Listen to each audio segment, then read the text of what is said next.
алейкум ардактуу теле көрүүчүлөр, кайрадан эле менин айылым көрсөтүүсү Ош облусунун эс алууга жана ушул туризм тармагына багытталган өзгөчө айылдардын бири Ноокат районунун Кулатов айыл аймагынын Абшырата айылына келдик. Мен сиздер менен бүгүн ушул айылды кыдырып, сиздерге кенен тааныштырып бергенге аракет кылам. Бизден алыстабаңыздар, биз менен бирге болуңуздар.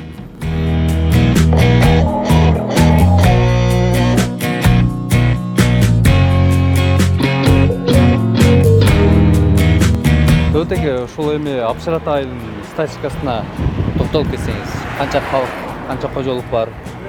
Биздин Абшырата айылында 650 кожолугубуз бар. 3482 калк жашайт. Немен алектенишет? Көбүнчө ушул Абшырата айылындагы тургундары дыйканчылык менен алектенишет. Кол өнөрчүлүк менен өзүңөр көргөндөй мектеп мугалимдери дестатта болуп иштешет ушул. Анан объектилерден бар эле жетиштүүбү? Сос объектилерден мектебибиз бар, 550 орунлук. Эки мектебибиз бар, Беки орто мектеби жана Абшырата орто мектеби. Абшырата орто мектеби 9-класска чейин эле. Анан Беки орто мектебинин ыстык тамактары менен уюштурулган бекер. Айыл өкмөтүнө каржылайт, айыл өкмөтүбүз дотациядан чыккан айыл өкмөттөрдүн арасында катарында. Анан көчөлөрүбүз башынан аягына чейин асфальт болгон айыл өкмөтүнүн эсебинен. Анан мына көчөлөрүбүз жарыктандырылган. Түнкү жарыктандыруу бардык жерге жарыктандырылган. Центральный көчөбүз. Бардыгы? Бардыгы жарыктандырылган. Таза суу менен 100% таза суу менен камсыз болду десек болот. Ичүү суу дагы бар. Ичүү суу да 100% бар десек болот. Анан кичине мына чүчүк участкабызда калган эле ошону жаңы конуштагылар бар эле, ошо жаңы конуштагыларга киргизгенбиз. Мына бүгүн шылаңгысы келип, ошолорду киргизип берсек суу менен. Алар дагы таза суу менен камсыз болушат. Бүгүнкү күндө ушул быйылкы жылы Абшырата айылына кандай жумуштар болгон жатат да эми? Бизде бүгүнкү күндө Абшырата айылына дагы жетишпеген столбаларды отургузабыз. Андан тышкары мына трансформатор коюлду, 2 трансформатор мурун коюлган эле, ошону дагы ишке киргизели деп атабыз. Ток менен. Андан тышкары дагы көп жумуштарыбыз бар. Билеттеги көйгөйлүү маселелердин бардыгын айыл өкмөтүнүн биргеликте чечкенге аракеттенип атабыз да. Эң көйгөйлүү болуп чечилбей келаткан кандай маселе бар эми? Энди көйгөйлүү маселелер көп, энди иш бар жерде кемчилик болот дейт. Эми көйгөйлүү маселелерди дагы чечкенге аракет кылып атабыз да. Андай эле көйгөйлүү маселелерди мындай эле жок десек эле болот да. Жакшы. Бул жакта кичинекей нарселер ыйлап атат. Ачыгын айтканда, Дөт аке айтмакчы, бул айылда дээрлик орчундуу суу, жол, жарыктык деген маселелер чечилиптир. Бул дагы абдан жакшы. Дөт аке, эми бир мүмкүнчүлүк болсо бир айылды кыдырып чыксак, сиз өзүңүз да бир көрсөтүп чыксаңыз. Ооба. Көрсөтүп чыгайлы.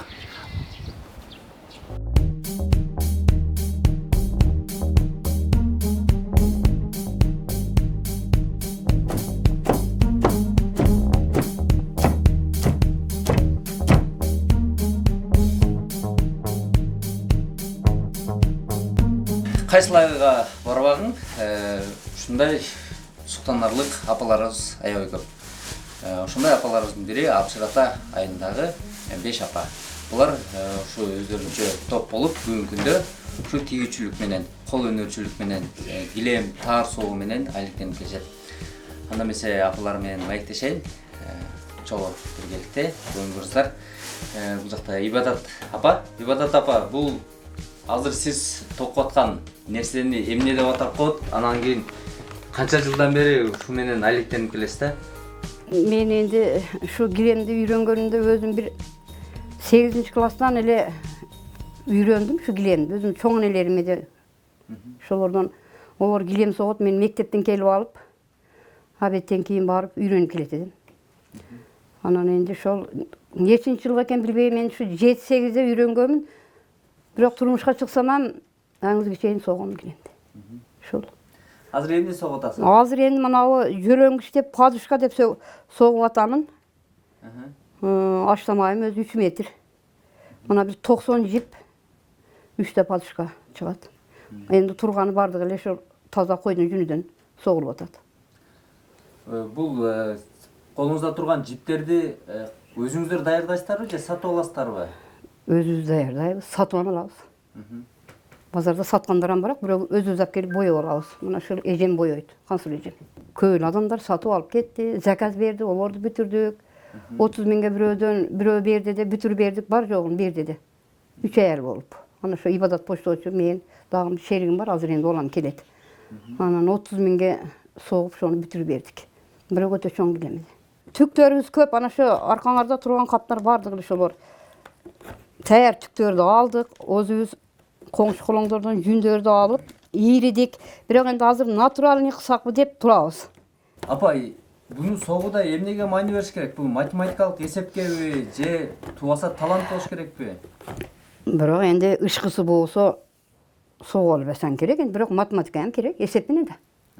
Бардыгын эсеп менен шу эсептеп туруп гана буягы бар жогу бирдей болуш керек. Биттекте жип неме болсо ham сал кыйшагыраак болуп калат. Кечке мына ушинтип айлайсың, бирок көптү соктук. Мананы чындасаң мана шу бирөөнү 2 күндө бүтүрсө болот. Энди ал отуруп туруп үйдүн тирилиги Bir jölöңүштү 2 күндө? 2 күндө бүтүрсө болот. Мен 2 күндө бүтүрдүм бир жөлөңүштү. Булар эми баасы кандай бааланат жөлөңүчтөр? Баасы энди мана шундай жөлөңгүч неме подушка кылып машинеге бирөө заказ берди, согуп бердик. 2 миңге бердик Кансул эже. 2 миңге бердик. Şu bir maşinenin palçıkasını şu aldığa, arkaga. Nukul koydun cünü. Kız gelinlerden бүгүнкүндө унуткарып койбойт абы, үйрөнүүсү кандай болот? Endi үйрөнөбүз деп эле ооз эле айтып коет, бирок энди азыркылар кыйын үйрөнүшү. Энди олор турганы менен бардыгы эле сотка менен болуп атат. Мынаны ушундай кылып олордун жүрөгү сыгылат да. Биз ошо кыйынчылыкка кадыр кайры болуп үйрөндүк. Мен өзүм чоң энелеримден үйрөндүм, биринчи үйрөнгөндө. Олар бирок акалат, мен үйрөнөм деп жөн эле барып байлашат эдим. Бирок мына ушул эжемем көбүрөөк үйрөттү. Кансул эжем. Ибадат апа, айлыктарын айтышы боюнча Ибадат апа берешен анан бүт токкандарын белекке берип салат дейт. Туурабы ошол? Туура. Тупа туура, мен көп бердим. Келген чоңдорго энди бир али закатиям болот, энди колдон келет. Көптүп дагы токуп алабыз дедик да. Көбүнчө белекке берип берет экенсиз да? Көбүнчө эле белекке берип берем. Алдыга кандай пландар, кандай максаттар бар эми? Алдыга кандай пландар бар эди? Энди бизге бир ончо-мунча энди кичине бир али байлардан кичине жардам болсо, мындай кеңири аштамайларды алып алсак, анан бир кыш абасы бизге места жок. Ошондой нерселерге бирөөлөр жардам берсе, бизде көп ой максаттарыбыз да. Таяр түктөрүбүз турат, ээри шаркак бардыгы турат. Кандайдыр бир чоң бир ишкана ачса болот, э? Болот, ишкана ачса, ошо жок да. Ошондой бир максаттар бар дең. Максаттар бар энди, кана бир жерге ассак, общатан айымдары энди көптөп көмөчтөп шуну курсак, алган адамдар болсо энди ал кудурет кылып сатсак деген ойлор бар, энди ого орундалбай атат экен да. Мен өзүмдүн күчүм жетпейт неме кылганга. Мындай шарт эле аштамай алып, килем куруп сокконго. Абдан жакшы, апа. Ушу кийинки муундарга сөзсүз түрдө үйрөтүп калыңыздар. Кудай кааласа. Үйрөтөбүз.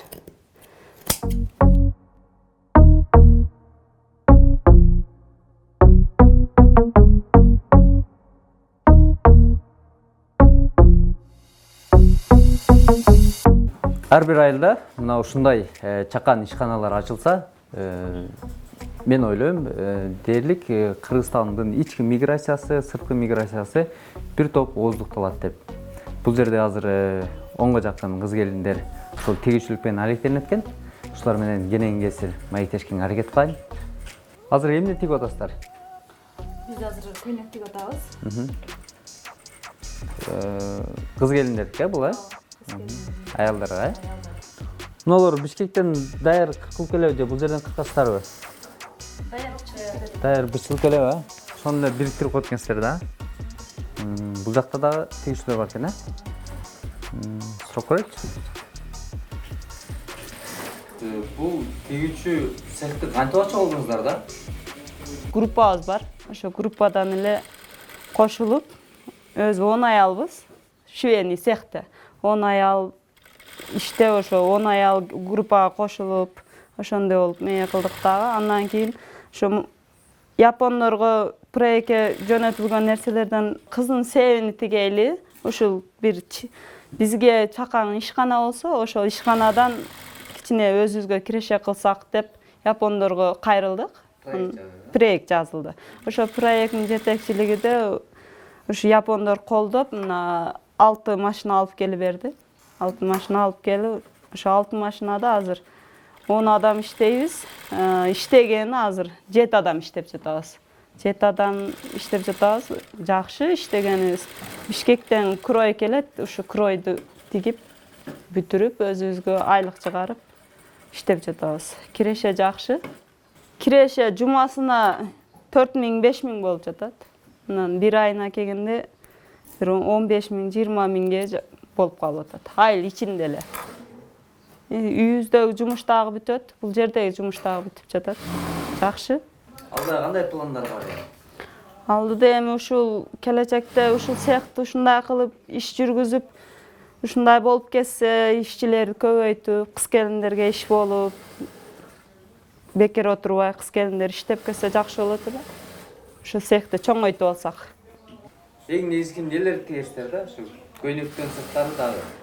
Эң негизгиси көйнөктөн тышкары кече жолуктар бүтүрүп бердик. Кызылкая шаарынан заказ алып. 3000 жолукту бүтүрүп колдон чыгарып бердик. Андан кийин кыздын себин тиктик. Азыр эми бизге көбүнчө ушул кройдон тышкары да кыздын себи да көп келип турат да. Кыздын себинде эми бар жобо бар, ошону кыздын себин готовый кылып чыгарып беребиз да ушул жерде. Бул айылдагы элдер буйрутмасын сиздер аласыздар да? Ооба, ушул айылда буйрутманын ушу шаарга барбай эле азыр ушул жерде ачылып калганга ыңгайлуу болуп, баягындай кыскарта турган көйнөктөр, шымдар, анан кандайдыр бир көйнөк тиктире турган болсо, ушул жерге эле келип заказ беришип, ушул жерден кылдырышып кетип атат. Элдер дагы ыраазы, ушул жер ачылып, жакшы болду, биз шаарга каттабай ушул жерден кылып калдык деп баары эле ыраазы болуп жатат.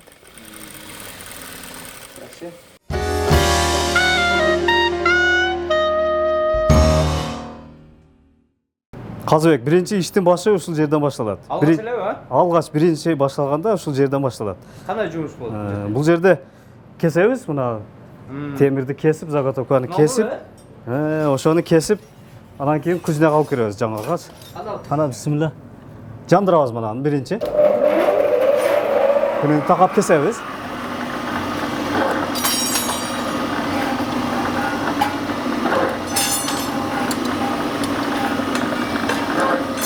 Ушундай кесебиз дагы. Муналарды алып бияка коёт, көтөрүп. Ушу заготовка темирди бул алып барып печкеге салабыз да, печкеси.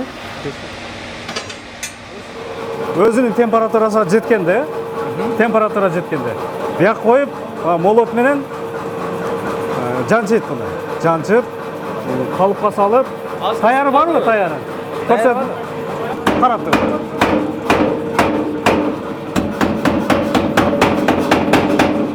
Дагып салып, жанчып.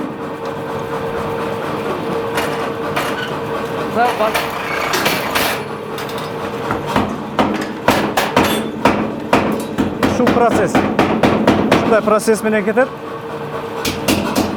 Темир көп кызып кетсе болбойт. Көп суук болсо ham болбойт. Өзүнүн нормасында жасаш керек да. Эгер өтө кызып кетсе, кандай болот? Кызыбай калса кандай болот? Өтө кызып кетсе, агып кетет. Агып, куюлуп, формасы чыкпай калат. Көп эле кызыбай калса, дагы ошондой. Жайылбай мындай. Мындан кийинки иш процесси кайерде болот? Мындан кийинки процесстер мына.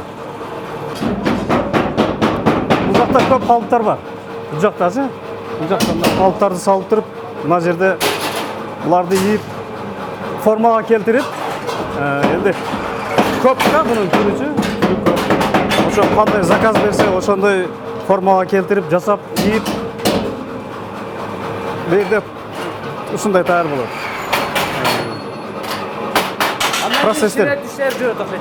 Мындан кийин, бүткөндөн кийин сварочный цехке кирип, Бояктан заготовканы даярдап, формасын чыгаргандан кийин мына сварочный цехте сборка кылат. Булардычы гүлдөрдүн ошондой берген заказы кандай болгон болсо, ошо заказга карап. Мына атын мына бул башка гүл. Бу жерде гүлдүн көп түрү көп. 15-20дай түрү бар да. Мыналар туташтырылат экен да? Булар туташтырып, бири-бириге кураштырылып, ал жак бир жака кошуп, гүлдөрүн бар деп жасайт да. Мынадан Канча түрдүү бар дедиңиз? 15-20 түрлүү ошондой түрү бар. Мына дуал илип тургандар Бул жерде азыр көп жок. Азыр мына чогултуп атканы, сварка кылып атканы мындай. Азыр чогултуп аткан сварка ошондой чыгат. Мына жерге коюлат экен. Кудду ошондой болот. Ушундай болот. Баягы процесс көрдүңөр эми. Ар жактан уруп, келтирип, ийип дайындагандан кийин алып келип сварка кылат. Сваркадан кийин буну көптөп канча Каталог сыяктуу эле буйрутма бергендер бул жактан тандап буйрутма беришет экен да. ооба. Же өзүңүздөр даярдап кое бересиздер, алып кетишеби? Жок. Олар мындай ар бир гүлдүн өзүнүн аты бар. Аты бар. Мисалы мынау кандай аталыштагы? Мынабы? Bunun аты мына 8 така деп аталат бул. 8 така. Мына така деп коет, такага окшоп турат да. 8 турган үчүн bunun аты 8 така. Демек 8 такага окшогон оюн бар. 8 такага үчүн ушундай болгон bunun аты 8 така. Ушудан деп заказ берет. Ушуга жараша анан кийин иш кетет. Бул буйрутмалар кайсыл жака жөнөтөсүздөр? Ошко жөнөтөсүздөрбү же кайга? Көбүнчө биз шаарга жөнөтөбүз. Көбүнчө Кызылкия шаарга жөнөтөбүз. Анан кийин Нокат шаарына. жок, Нокатта почти жок эле да. Кызылкиянын өзү жетиштүү. Анан кийин өзү жөн келген адамдар бар, өздөрү келип Үйгө дең, үйгө келип түр көп да бул жердечи. Анан кийин дагы кандай жумуштар бар? Ширетүү иштери болду. Ширетүү иштери болду. Буну заказ дайындалды. Буну доставка кылып жеткизебиз. Количествосун. Андан кийинки ушундай эле Казыбек, бул ошо темир болсо, бул профилден жасалган ошондой эле гүлдөр. Биринчи бул дагы кесилет. Кадимкидей кесилип бүткөндөн кийин мына установка салат. Бул болгарканын жардамы менен кесилет экен. Болгарканын жардамы менен кесилет. Онда кесилгенден кийин установка салынат. Чекеси кесилет турбайбы? Кесилет. Күлдөнөт ошондой. Андай өткөзүп бүткөндөн кийин учтарын мындай кылып жалпайтыш керек.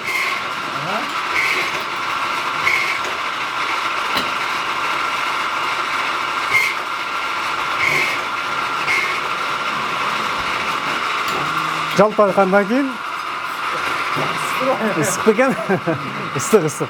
Темир ушундай болот. Темир ысык болот. Мындан кийинчи Кес жалпайтып бүткөндөн кийин мына установка менен формасын чыгарат. бул жакка беришибиз керек экен, Мына.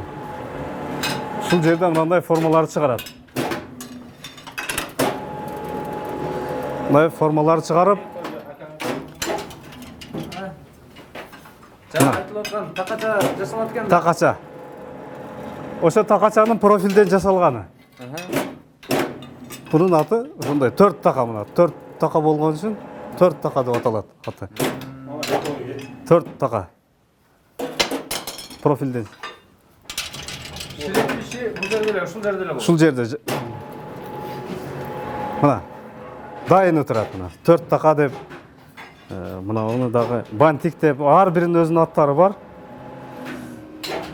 Бул жакта дагы бир түрлөрү бар. Окшойсуздар менимче. Дайындар булар. Экспортко да. Жыргал эке. Айтсаңыз мына бүгүнкү күндө мына ушул айылда эми чакан ишканада булчу канча адам жумуш менен камсыз болгон? Бүгүнкү күндө ушул жерде 5 семья, Кудай кааласа 5 семья жумуш менен ушул жерде жумуштанабыз. 5 семья 5-6 бала чейин иштейбиз ушул жерде.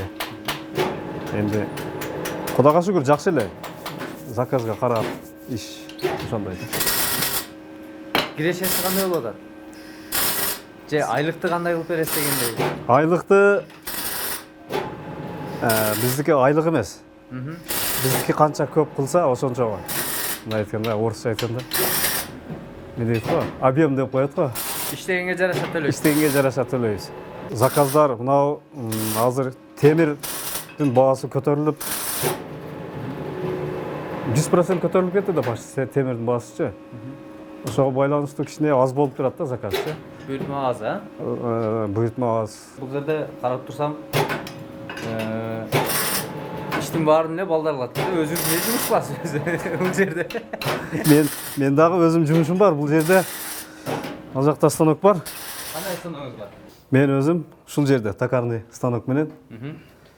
Ошол алектенем. Темир иштеткенден кийин сөзсүз бул нерсе керек да, бул станокчу. Темир болгондон кийин бул болбосо болбой калат. Бул сөзсүз керек. Биринчи орундагы керектүү станок болуп эсептелет да. Темир бар жердегичи. Ошон үчүн иштеп аткан жерде бирдеке сынып кетет, бир тетиктер, бөлүкчөлөр сынып кетет. Срочно жасаш керек болот. Өзүм ошол станоктордун сынган жерлеrini ушул жерде жасап, оңдоп ушул жерде аракет кылам. Айылдан дагы келип турса керек, а? Айылдан коңшулар келип турат. Жанагы Техникалар бар, КАМАЗ барлар, экскаватор бар, трактор барлар келип колдон келишинче жардамдашканга аракет кылып иштерин бүтүргөнгө аракет кылабыз. Бул 70-жылгы станоктор да. 70-71 жылгы станоктор. Бүгүнкү күнүнө чейин абалы жакшы. Абалы жакшы. Жакшысын карап алганбыз. Кудайга шүгүр жакшы. Канча алгансыз? Жакшы кызмат кылып атат. Бул 150 миңдик станок. 150 миңдик станок. Бунун керектүү нерселери бар да. Жакта резистери бар. Сверлулар бар. Комплект ошондой болот да. Бардыгы менен готовыйын алам десең, дайын. Мына бүгүнкү күндө ушундай айылдарда ушундай чакан цехтер болсо, ошо чет өлкөгө, башка бөтөн жакта деле мигрант болуп, мусафир болуп иштегенден көрө ушу өзүбүздүн айылыбызда, үй бүлөбүздүн жаныбызда иштеп, мамлекетибизге, экономикасына салым кошсок, бул дагы мамлекетке болгон чоң жардамыбыз. Өтө чоң жардам. Мына ушул жакта иш алып барып атсаңыз, байлы дейбиз сиздерге. Кудай буйрса энди ушун менен чектелип токтоп калбайбыз. Кудай буйрса алдыбызда дагы бир пландарыбыз бар. Максаттар, Максаттарыбыз бар. Дагы жумушчу санын көбөйтүп, дагы бир ишканаларды ачып аракет кылабыз. Кеңейтип. Жаңы эле өзүңүз айтып кеткендей, энди жат жактан көрө өзүбүздүн айылыбызды, өзүнүн жергебизди, өзүнүн мамлекетибизди өнүктүрүүгөнүбүзгө не жетсин да өзүчө. Ошондой максатыбыз бар, Кудай кааласа. Сонун сөздөр болду. Аракет кылабыз. Биз да барайлы. Кол май болуп калды.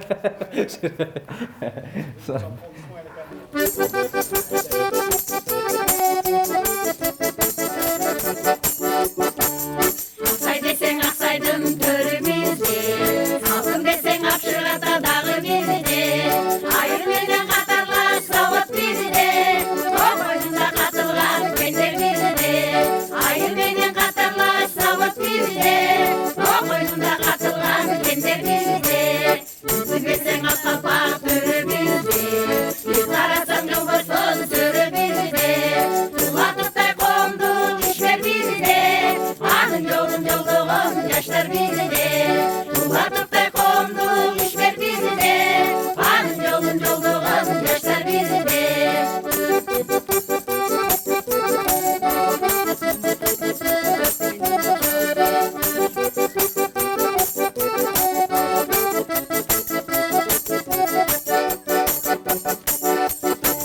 Каалайбыз асмандай кереңдикти, каалайбыз деңиздей тереңдикти, каалайбыз өкмөткө биринбекти, каалайбыз иштеринде ийгилекти, каалайбыз өкмөткө биринбекти, каалайбыз иштеринде ийгилекти, ийгегибиз сиздерге жүмбөс болуп, эле журттун баарыбыз бир бололу, дайым эле ушундай майрамдарда ойноп күлүп баарыбыз бир бололу, дайым эле ушундай майрамдарда ойноп күлүп баарыбыз бир бололу, ойноп күлүп баарыбыз бир бололу.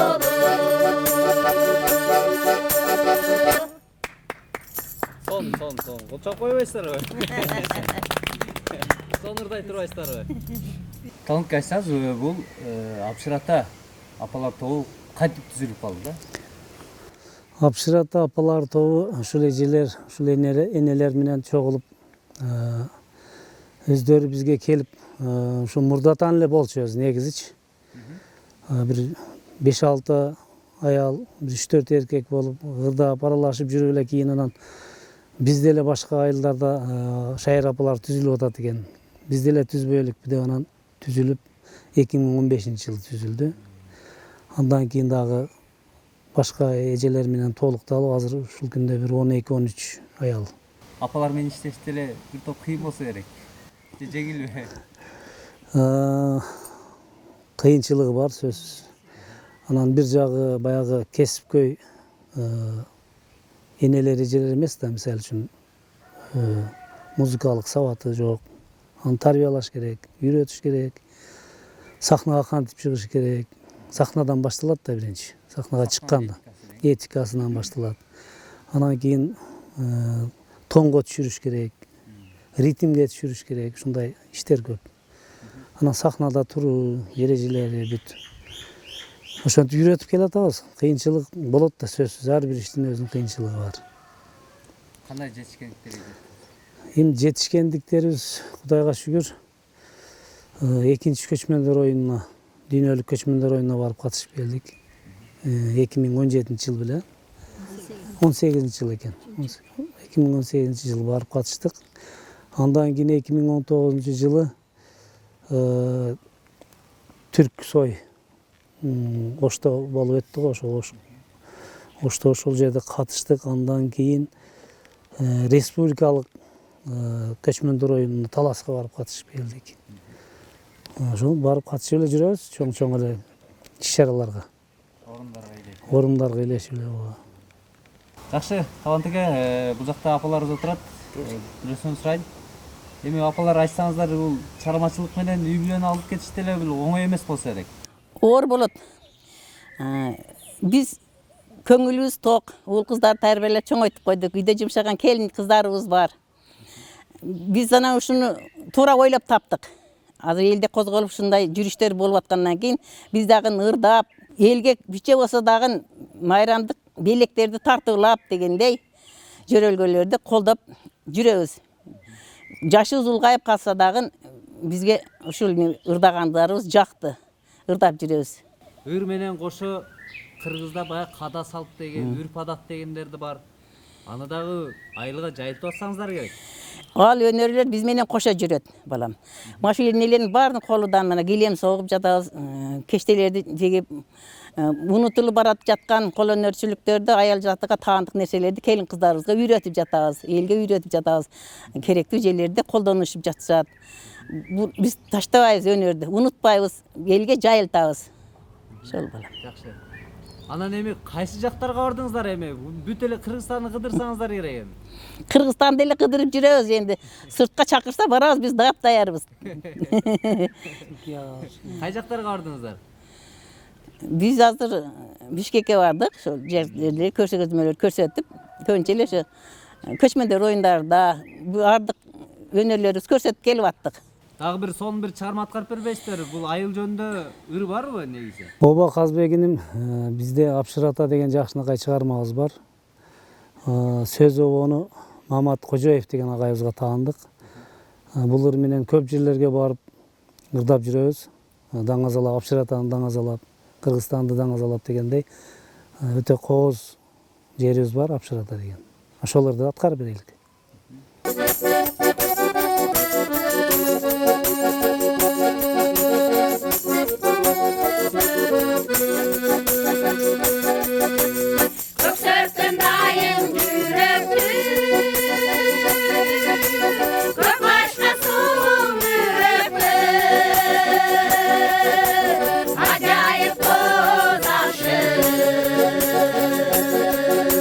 Tabiat atkan sürü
Azekte sağa sırımdı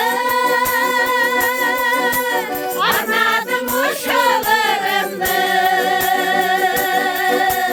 Aman bulayı aşırı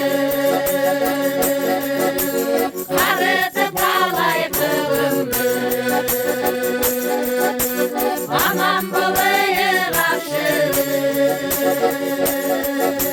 Karıtı palay kılımdı Aman bulayı aşırı Karıtı palay kılımdı Karıtı palay kılımdı Денсаулықтарыңыз жақсы? Жақсы. Денсаулық жақсы. Шынтып жүрем да. Эне бул Абшырата шаркыратмасына келди керек атайын. ЛТРден мен айылым көрсөтүүсү. Ошо Абшырата шаркыратмасы жөнүндө уламыш кептери бар дейт. Билесизби сиз? Мен бала экенден бери шетте жүрем, билем да. Бул энди илгертен бери кадим заманда süt болуп аккан экен. Süt болуп агып анан адамдар дебелеп тепсегенден кар болуп кетет экен деп суу куп койгон. Карасаңар süt да түшөт дагы, жерге түшкөндө аппак болуп калат. О, мындай сала болуп кыздардын чачыдай болуп турган азиздердин чачтары болор. Бул еттин азиздери кыздар. Ошон үчүн кыздарга кеңири коюп койгон, ойноп кетсин деп. Çol, tarıkı. Эне бүгүнкү күндө эс алуучулар кандай келип атат? Ораза чыккандан бери жакшы. Жакшы келип атат. Ончо мунан бияка туристтер келет, каяктардан келип, шолар эми тартып кетет. Мына ушул жерде ушун соода кылып, ушул эс алуучуларга кызмат көрсөтүп, ушул жерде жүрөсүз да канча жыл болуп калды эми? Benim yetke çıkanıma 20 yıl oldu. 20 yıldan beri şu жүрем. Televizyonga tartat, internetke çıkarat. Oy, chet memleketlerge alıp ketişet. Mana o bulak bolsa Kotur bulak deyit. İlgeri bir kadım zamanda adamlar kotur bolup ketip, şuga juğungandan keyin büdürleri jok olgan eken. Hazır juğunsaňar, koldoruňar yumşak bolup kalat, maylanışıp. Onu men arçıp agıla deymin. Därilik kasiyetini arçıp koyuyorsunlar, jön kurgasın deymin. Şol biyettin nemeleri. Ana mana ünkür bolsa ilgeri Makatilla Madinanın jolu deyit. Kuda bergen adamga jap jarık bolup körünöt. Kuda berbegenge jok. Munday sal arkası barlar kelip mınttek, onttek dep kelip ketip bana aytıp ketet. Biz endi bu müşette oturabız, kızların doğuşunu uğabız, gülüşöt, süйлөшөt, şolordu uğabız. Keçe bir ayal kelip, bana etti, kırgızı korgon kurgan edi de onu buzgandan keyin bir kandaydır bir közüge şonday bolup körünüptür da bir ayı bolup bu suudu toktotup bakırıp kışlatı var da biyettin. Biz ündöbey oturabız, tınç oturabız. Demek bu жерден өзгөчө bir kasiyeti var eken da. Kasiyeti var biyettin. Kasiyeti Жана бизде кыргызда айтып коет го, ар бир жайдын ээси болот, ээлери болот дейт. Демек ээси кыз келиндер экен. Kız ballar. Kız ballar. Ana men күндүзү мындай уктап кетсем, мени аксагал адам уктатпайт. Уктабай отур дейт. Уктаба дейт. Мен уктабайм.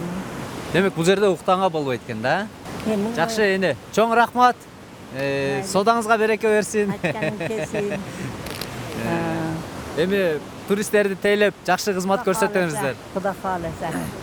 Allah ömür verse, ömür bergen Allah Taala ozurdu koşa versin balam. Menem 84'te girdim. O. Жүрүшүм şunla. Чоң рахмат, бар болуңуз. Мына ушундай. Берем бар оğla, daim baktılуу oğla, işiňerger baş, ömürüňarga bereke. Daim baktılуу bolup, işiňerer başdy, ata-eneňer külpetiňiz datym. Amin, айтканыңыз келсин. Allah jar bolsun. Amin дейбиз. Мына ушундай кыргыздын кооз жаратылыштарын бири Абшырата шарқар атмасына жүрөбүз. Бул жакта дагы аксакалыбыз бар экен. Кошумчалап коеюн деп карап турат. Аба атыңыз ким? Менин атым Абдыжамил. Маншетте келгенде дуа берип турам. Мана былтыры коронавирус маалда бир силерде жаш бала келди дагы мына ушу Шырат маалда туруп кеткен экен. Боштон келген. Кийин 2 күндөн кийин аялын бала чакасын алып келсе болобу кардашына. Айтса мен мана жерде туруп 5 мүнөт туруп анын өзүн жакшы сезип калган аялын бала чакасын алып келиптир. Карындашын алып келиптир. Айтасың бул мана ушу шаарда ушундай касиети бар.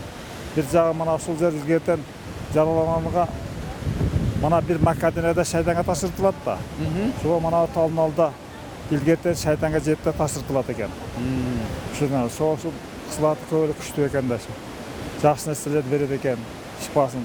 Мисалы мана шипа булакты котурулат эди. Бул Союз маалда бир бала онда тыйынды алышпайт эди. Тыйынды мана коштоолуп алып баргандан кийин барса танасына жара басып кетти. Кийин айтат кайта алып келип таштагандан кийин баягы жарасы кайтыптыр да. Ошондой бир касиетке экен да. Беттин касиети көбүрөөк күчтүү. Мисалы мана кээ бир кыздарды көрсөң аны чыгып алып, онда сүрөттөшүп, путун кайрып алып түшөт. Кээ бир маселасы келгенде мындай бир таш тиет экен. Анан ошого айтасың, бул кыйла ислаттуу жер экен да. Күнчө ошол жака басып баралы.